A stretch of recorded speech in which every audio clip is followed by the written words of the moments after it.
Olá, sejam todos bem-vindos ao canal da Primeira Igreja Batista no Barreiro de Cima. Eu me chamo Jonathan, estou responsável pela mensagem de hoje e para iniciarmos eu farei uma oração.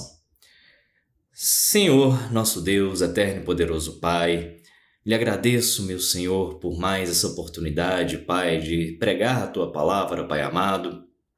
Me capacite, meu Senhor, para que eu fale tudo conforme a Tua vontade, conforme a Tua palavra, meu Senhor, que em nada eu venha a distorcer, Pai amado.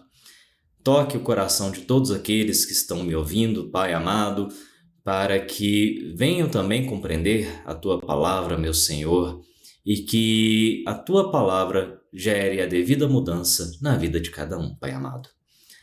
Essa é a minha oração que eu lhe faço, agradecido, em nome do Teu Filho amado Jesus. Amém.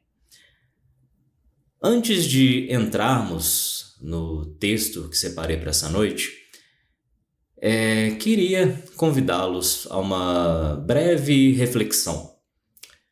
Vivemos em tempos de muita falsificação. Nós, com frequência, ficamos sabendo de casos de pessoas que recebem ligações dizendo que é do banco, mas não é do banco. É um golpista, é uma falsificação. Recebemos mensagem no WhatsApp dizendo que é algum parente, é algum amigo pedindo dinheiro, mas não é aquele amigo, aquela amiga, É também uma falsificação. Vemos imagens que dizem ser reais de situações X ou Y, mas não são reais. São falsificações feitas com inteligência artificial ou antes mesmo delas, diversas montagens. E, por aí vai, Compramos um produto que acreditamos ser verdadeiro, Às vezes pagando o preço de um produto original, mas quando vamos ver, também é uma falsificação, Então, estamos rodeados de falsificações. Mas existe uma falsificação que ela é muito mais antiga do que todas essas que eu mencionei agora há pouco, que é a falsificação da palavra de Deus. Desde tempos muito antigos, diria que desde o princípio, a palavra de Deus muitas vezes é falsificada por aqueles que querem distorcê-la a seu bel prazer, aos seus próprios interesses. Vamos ao texto que separei para hoje e ao longo dele apontarei alguns pontos que com certeza você já deve ter escutado alguém distorcendo a palavra, falsificando aquilo que a palavra de Deus diz. O texto se encontra em Romanos, capítulo 3, dos versículos de 9 a 31. Do versículo 9 até o fim do capítulo. Que se conclui? Temos nós alguma vantagem? Não, de forma nenhuma, pois já temos demonstrado que todos, tanto judeus como gregos, estão debaixo do pecado. Como está escrito: não há justo, nenhum sequer. Não há quem entenda, não há quem busque a Deus. Todos se desviaram e juntamente se tornaram inúteis. Não há quem faça o bem, não há nenhum sequer. A garganta deles é sepulcro aberto, com a língua enganam. Veneno de víbora está nos seus lábios. A boca eles têm cheia de maldição e amargura. Os seus pés são velozes para derramar sangue. Nos seus caminhos há destruição e miséria. Eles não conhecem o caminho da paz. Não há temor de Deus diante de seus olhos. Ora, sabemos que tudo o que a lei diz é dito aos que vivem sob a lei, para que toda boca se cale e todo mundo seja culpável diante de Deus. Porque ninguém será justificado diante de Deus por obras da lei, pois pela lei vem o pleno conhecimento do pecado. Mas, agora, sem lei, a justiça de Deus se manifestou, sendo testemunhada pela lei e pelos profetas. É a justiça de Deus mediante a fé em Jesus Cristo, para todos e sobre todos os que creem, porque não há distinção, pois todos pecaram e carecem da glória de Deus, sendo justificados gratuitamente por sua graça, mediante a redenção que há em Cristo Jesus, a quem Deus apresentou como propiciação no seu sangue mediante a fé. Deus fez isso para manifestar a sua justiça, por ter ele, na sua tolerância, deixado impunes os pecados anteriormente cometidos, tendo em vista a manifestação da sua justiça no tempo presente, a fim de que o próprio Deus seja justo e o justificador daquele que tem fé em Jesus. Onde fica então o orgulho? Foi totalmente excluído. Por meio de que lei? A lei das obras? Não. Pelo contrário, por meio da lei da fé. Concluímos, pois, que o ser humano é justificado pela fé, independentemente das obras da lei.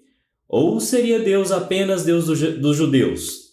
Será que não é também Deus dos gentios? Sim, também dos gentios, visto que Deus é um só, o qual justificará o circunciso a partir da fé e o incircunciso por meio da fé.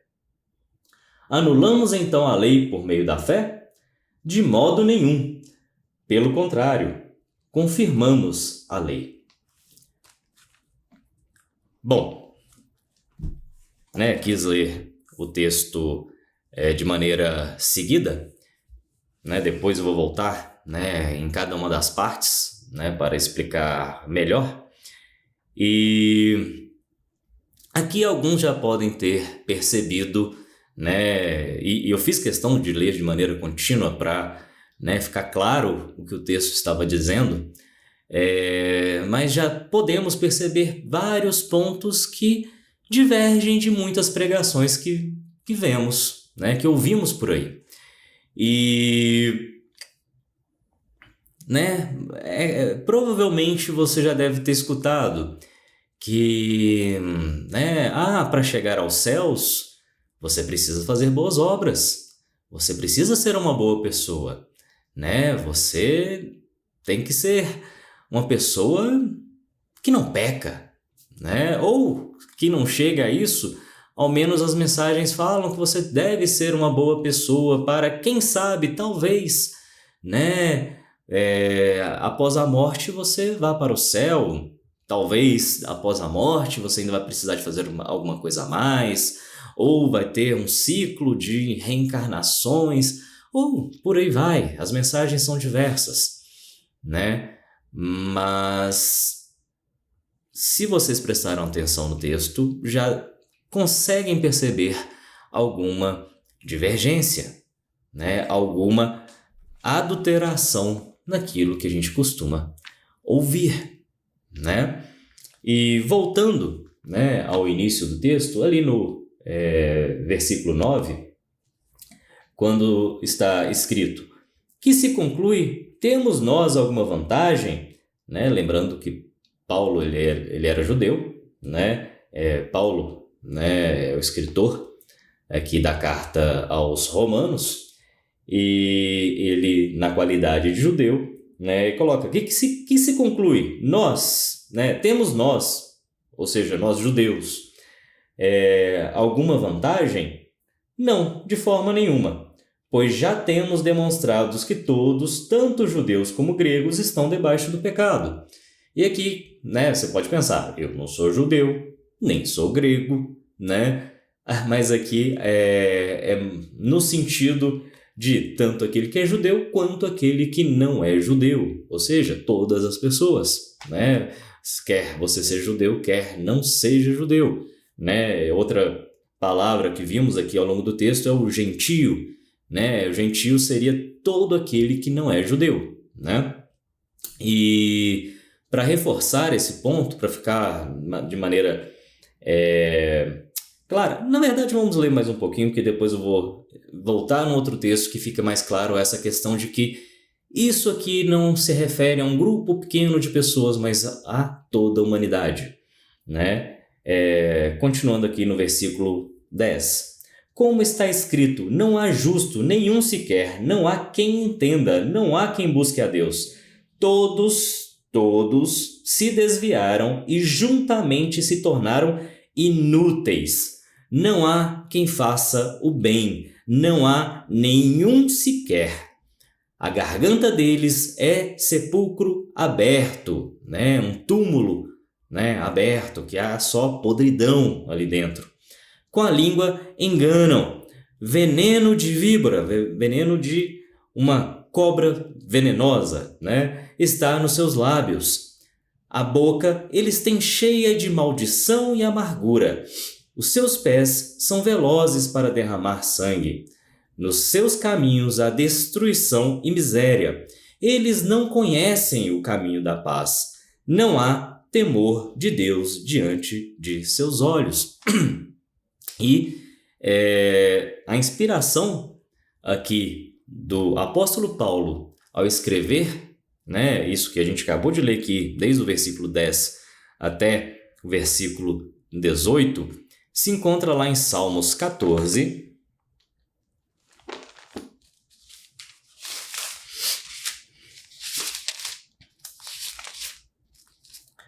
Salmos capítulo 14, versículos de 1 a 3. E aqui fica um pouco mais claro essa visão de que se trata de toda a humanidade. Diz o insensato no seu coração, não há Deus. São corruptos e praticam abominação. Já não há quem faça o bem.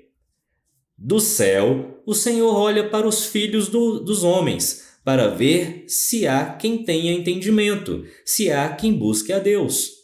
Todos se desviaram e juntamente se corromperam. Não há quem faça o bem, não há nenhum sequer. E, como eu já falei em diversas pregações,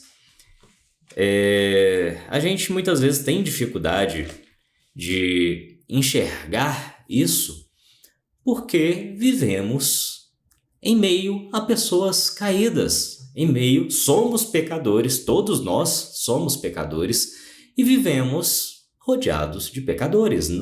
Para onde você olhar, todas as pessoas que você encontrar, você não vai encontrar nenhuma que não seja também um pecador, uma pecadora.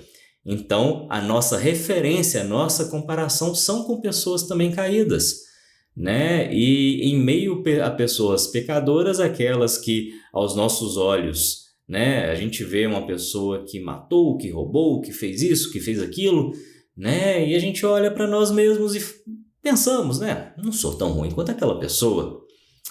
Tá, mas também você não é perfeito. Você não é perfeita. E o padrão de Deus, a referência de Deus é a sua própria perfeição. E é impensável alguém chegar ao nível de perfeição de Deus, ao nível que não há nenhum pecado naquela pessoa. A pessoa em nada erra, né? Nós não encontraremos isso em nenhuma pessoa, né? Quando a gente olha pela perspectiva de Deus, que é a perspectiva válida, né? Porque a Ele não há nada encoberto, né? Ele não se confunde, ele não se engana, ele sabe das coisas como elas verdadeiramente são, e nós nos iludimos muito com aquilo que nossos olhos veem. Quantas vezes a gente não se engana por aquilo que nós vemos, por aquilo que nos parece ser real, mas na prática não é bem aquilo. Mas para Deus não existe isso, né? Para Deus ele sabe exatamente como as coisas são e sabe o quão corruptos todos nós somos. Voltando para o texto de Romanos, capítulo 3.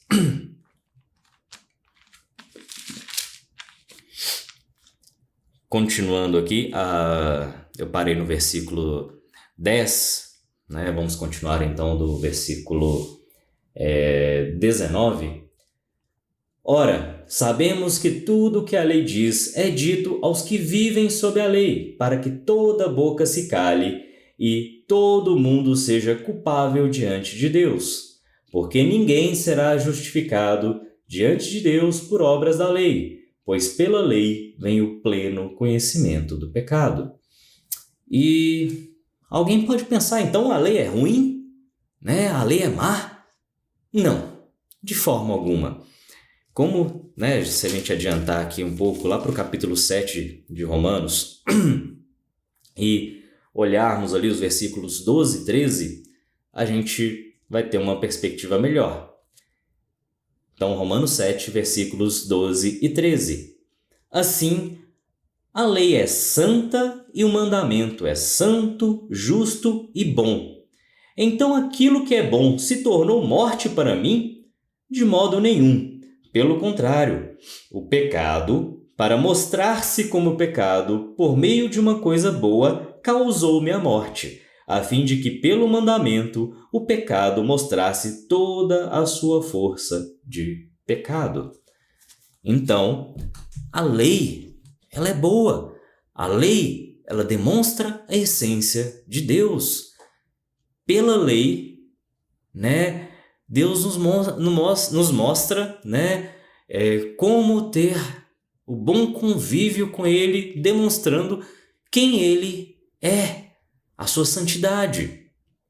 A questão é que, como somos pecadores, como estamos mortos perante Deus por conta dos nossos pecados, acaba que a lei ela destaca muito mais, ela evidencia muito mais, ela faz um contraste que deixa muito mais claro o nosso pecado, a nossa miséria, o quão maus nós somos. Esse é o problema. Por ela, não há como sermos salvos, por conta que ela evidencia nossos pecados e, dessa forma, nos condena, nos torna indesculpáveis diante de Deus, porque fica evidente onde estamos errando e que não conseguimos acertar. E se a palavra de Deus terminasse por aí, seria algo desesperador, porque estaríamos debaixo da ira de Deus de maneira irremediável. Mas, graças a Deus, a palavra dele não termina aí. Continuemos a partir, né, vamos voltar lá para o capítulo 3 e continuemos a partir do versículo 21. Mas agora, sem lei, a justiça de Deus se manifestou, sendo testemunhada pela lei e pelos profetas. É a justiça de Deus mediante a fé em Jesus Cristo, para todos e sobre todos os que creem. Porque não há distinção, pois todos pecaram e carecem da glória de Deus, sendo justificados gratuitamente por sua graça, mediante a redenção que há em Cristo Jesus, a quem Deus apresentou como propiciação no seu sangue, mediante a fé. E vamos fazer uma pausa na metade aqui do versículo 25 para esclarecer algo, né? Primeiro, a questão da propiciação, né? Lá no Antigo Testamento, a gente tem ali a figura do propiciatório, né? Em resumo aqui, tá? Não vou detalhar, né? Mas ali dentro da arca, você tinha ali a arca, né, da aliança. Lá dentro tinha elementos que representavam, vamos colocar aqui de maneira simples, né? A miséria humana, o pecado humano, né? A desobediência humana para com Deus, né? E em cima vinha a tampa, onde tinha ali o propiciatório, onde você tinha 2 querubins ali olhando, né, para o interior, como se fosse o juízo de Deus, né, olhando para os nossos pecados, e ali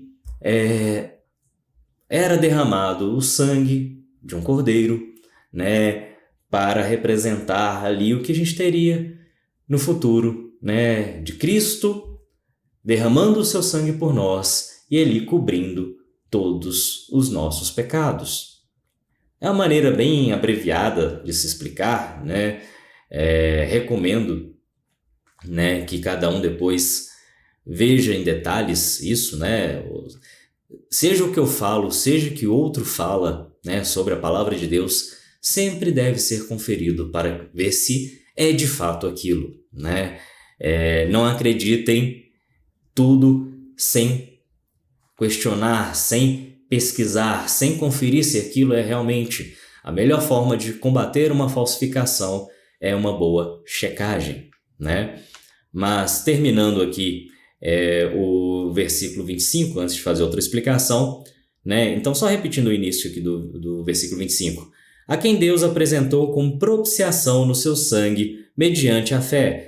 Deus fez isso para manifestar a sua justiça por ter ele, na sua tolerância, deixado impunes os pecados anteriormente cometidos, tendo em vista a manifestação da sua justiça no tempo presente, a fim de que o próprio Deus seja justo e o justificador daquele que tem fé em Jesus. E, né, a explicação que eu quero apresentar aqui agora, que não é como se pregássemos que Deus não se importa com o pecado, né? Como se fosse um Deus libertino, né? Como muitos nos acusam de fazer, né? Quando pregamos a salvação pela fé em Cristo, totalmente pela graça, não por obras, né? Não. A questão aqui é que há uma ordem. Né? E essa acusação, ela também não é nova. Nesse próprio capítulo 3, se voltarmos lá para o início, dos versículos de 5 a 8, vemos o seguinte: mas se a nossa justiça evidencia a justiça de Deus, que diremos? Mas se a nossa injustiça evidencia a justiça de Deus, que diremos? Seria Deus injusto por aplicar a sua ira? Falo em termos humanos. É claro que não. Do contrário, como Deus julgará o mundo? E, se a minha mentira faz com que aumente a verdade de Deus para a sua glória, por que ainda sou condenado como pecador? E por que não dizemos, como alguns caluniosamente afirmam que fazemos, pratiquemos o que é mal para que nos venha o que é bom? A condenação destes é justa, né? Então, não é como se estivéssemos falando, né, que vamos praticar o mal, né, para que nos venha aquilo que é bom. Não. Deus, ele continua abominando o pecado. Mas a questão é que existe uma ordem aqui.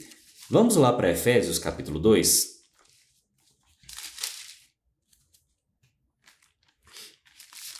Nos versículos 8, 9 e 10. Espera aí que eu voltei um pouquinho demais aqui.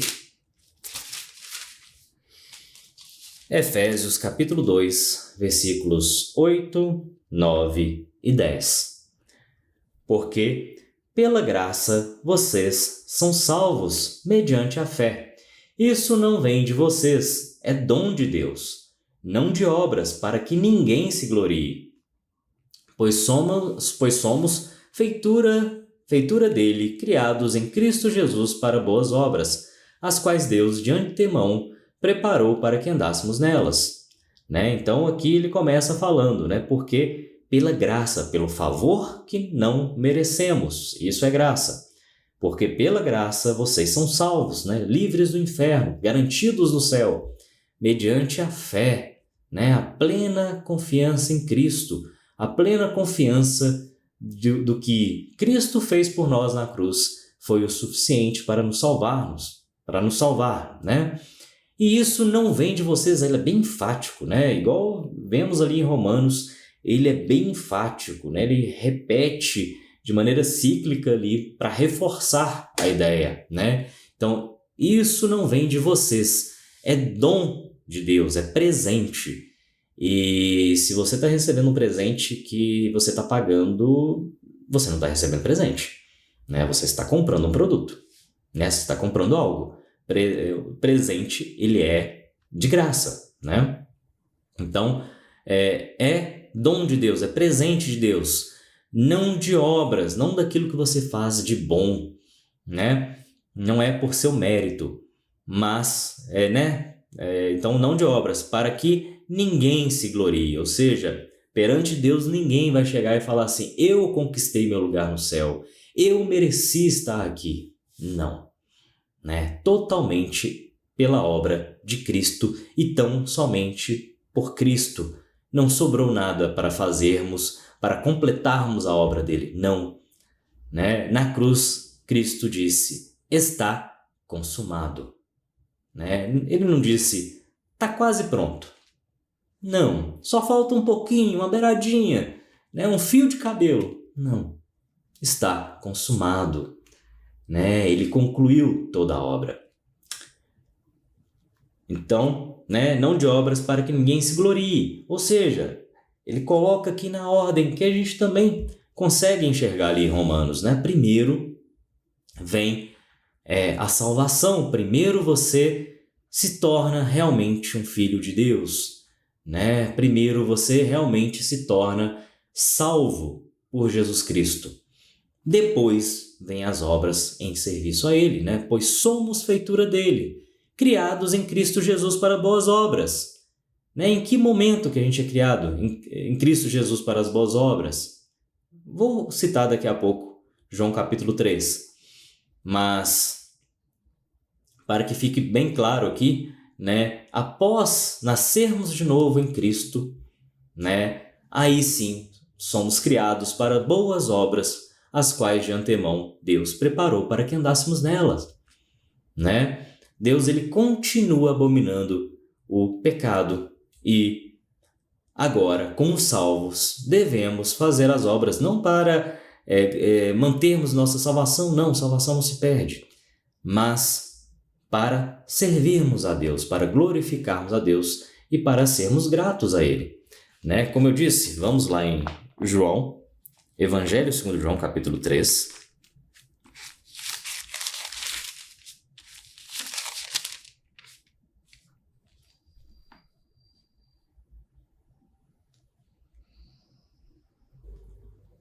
E a gente encontra aqui, né, no capítulo 3, né, um fariseu, né, um homem fariseu chamado Nicodemos, que foi procurar o Senhor Jesus, né, à noite, para não ser visto, né?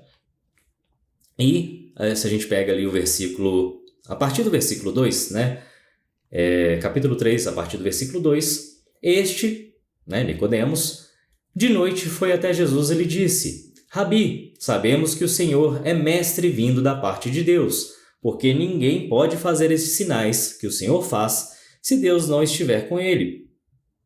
Jesus respondeu, em verdade lhe digo que, se alguém não nascer de novo, não pode ver o reino de Deus. Nicodemos perguntou, como pode um homem nascer sendo velho? Será que pode voltar ao ventre materno e nascer uma segunda vez?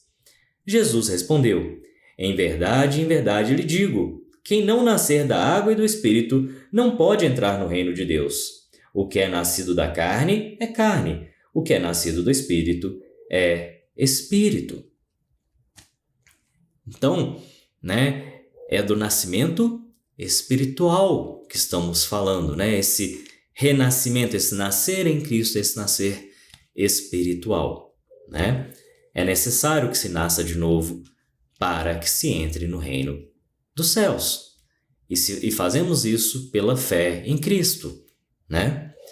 E só para arrematar, né, essa defesa, né, que não estamos pregando um Deus libertino, né, mas que há tão simplesmente uma ordem para as coisas, Vamos lá para Romanos capítulo 5 e vamos para os versículos 20 e 21, primeiramente. A lei veio para que aumentasse a ofensa, ou seja, ela evidencia a ofensa, né, o pecado. Mas onde aumentou o pecado, aumentou muito mais ainda a graça. Ou em outras traduções, né, outras versões, vai estar onde abundou o pecado, superabundou a graça, a fim de que, como o pecado reinou pela morte, assim também a graça reinasse pela justiça que conduz à vida eterna, por meio de Jesus Cristo, nosso Senhor. Mas o texto não para por aí, né? Logo em seguida a gente entra no capítulo 6. Eu vou ler os 4 primeiros versículos, né? E lembrando que era uma carta, né? Então, hoje a gente tem a divisão, né, de capítulos e versículos, né, para facilitar a gente encontrar os textos, mas isso tudo era uma carta contínua. E no capítulo 6, a partir do versículo 1, vemos: que diremos então? Continuaremos no pecado para que a graça aumente ainda mais? De modo nenhum. Como viveremos ainda no pecado nós que já morremos para ele? Ou será que vocês ignoram que todos nós que fomos batizados em Cristo Jesus fomos batizados na sua morte? Fomos sepultados com ele na morte pelo batismo, para que, como Cristo foi ressuscitado dentre os mortos pela glória do Pai, assim também nós andemos em novidade de vida. Né? Não é que uma pessoa que é salva por Cristo Jesus pode viver a vida como ela bem entender depois disso. Não. Né? Deus, ele nos deixa os parâmetros daquilo que agrada a ele, de como devemos viver para ele, né? Mas para a salvação, né, as nossas obras elas nunca conseguirão ser o suficiente, nunca vamos ser tão bons como Deus, tão perfeitos como Deus, não vamos chegar nem perto disso, né? E mesmo se juntarmos todo o bem que podemos fazer ao longo da vida, nada disso é o suficiente para pagar pelos pecados que já cometemos e que ainda vamos cometer, né? Mas em Cristo Jesus todos os nossos pecados são pagos, né? Aqui, né, no capítulo 3, né, a gente vê gratuitamente pela sua graça, né? Ou seja, reforçando esse ponto que não é por nossas obras, pelo bem que fazemos. E, em consequência disso, vemos aqui voltando para o capítulo 3, no versículo 27, a partir do versículo 27, onde fica então o orgulho? Foi totalmente excluído. Por meio de que lei? A lei das obras? Não. Pelo contrário, por meio da lei da fé. Concluímos que o ser humano é justificado pela fé, né? Ele é tornado justo, não porque ele é justo, mas pela fé, Cristo o substitui, né? Então, já não é mais a minha justiça, mas a justiça de Cristo em meu lugar. Então, né, ele pergunta, a lei das obras? Não, pelo contrário, pela lei da fé. Concluímos, pois, que o ser humano é justificado pela fé independentemente das obras da lei. Ou seria Deus apenas Deus dos judeus?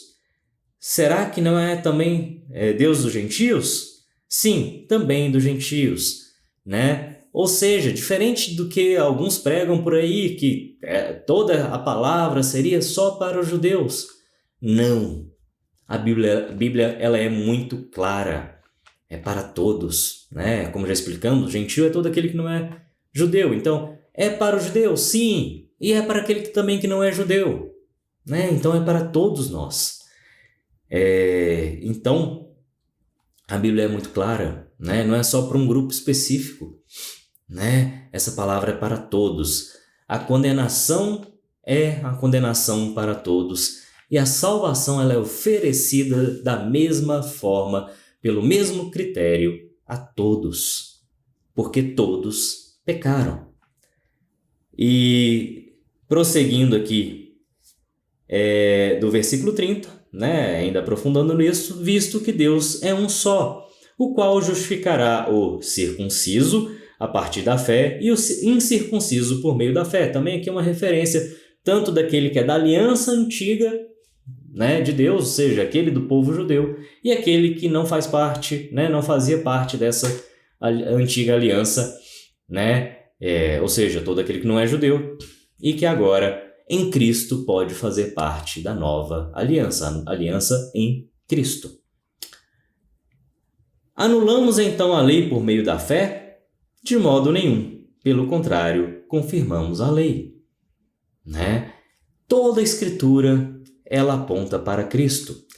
E Cristo veio cumprir toda a lei em nosso lugar, para a salvação.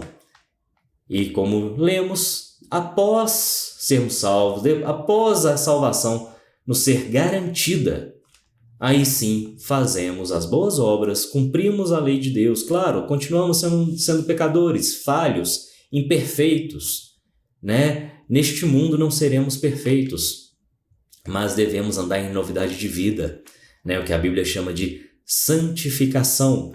Primeiramente, nos tornamos santos em Cristo, ou seja, separados para Deus, garantidos do céu. Fazemos, a partir da conversão, parte do reino dos céus. E dali em diante devemos andar em novidade de vida. Devemos andar como novas criaturas em Cristo Jesus.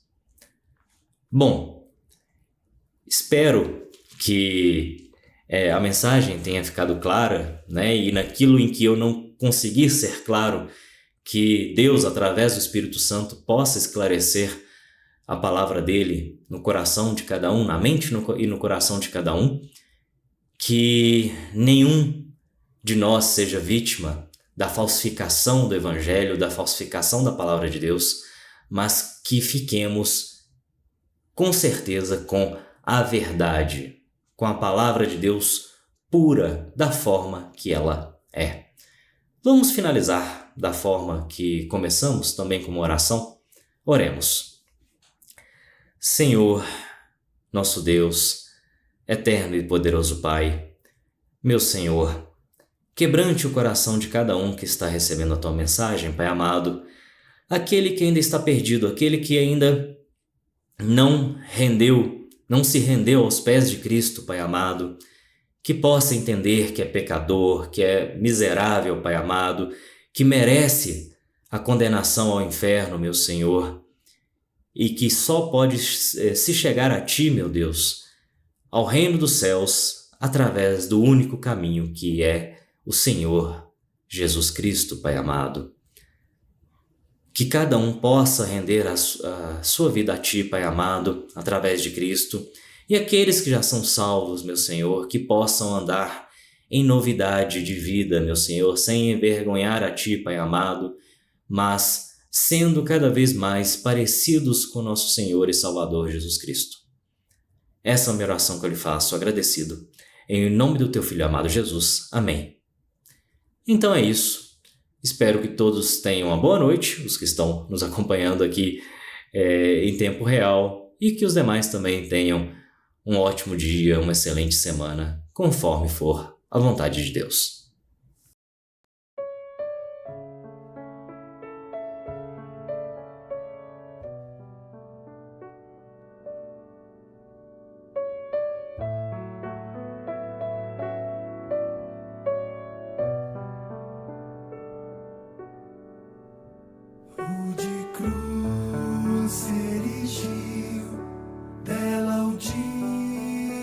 Fugiu, ensinar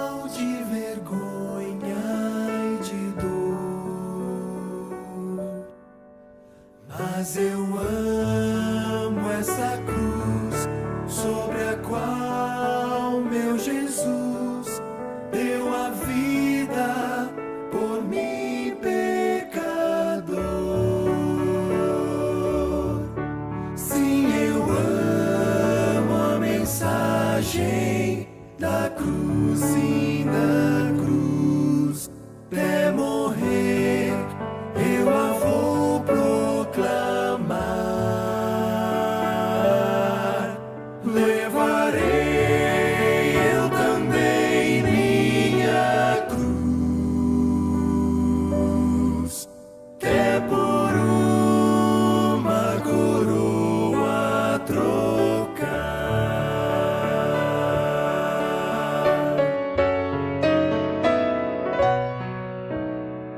Desde a glória dos céus, o Cordeiro de Deus, ao Calvário humilhante baixou. Essa cruz tem pra mim atrativo sem fim, pois Jesus nela me resgatou. Sim, eu amo a mensagem da cruz, sim, da cruz, até morrer, eu a vou proclamar. Levarei eu também minha cruz,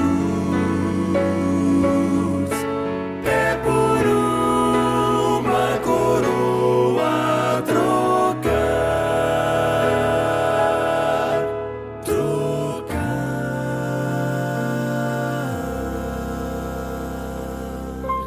Eu aqui com Jesus, a vergonha da cruz, quero sempre levar e sofrer.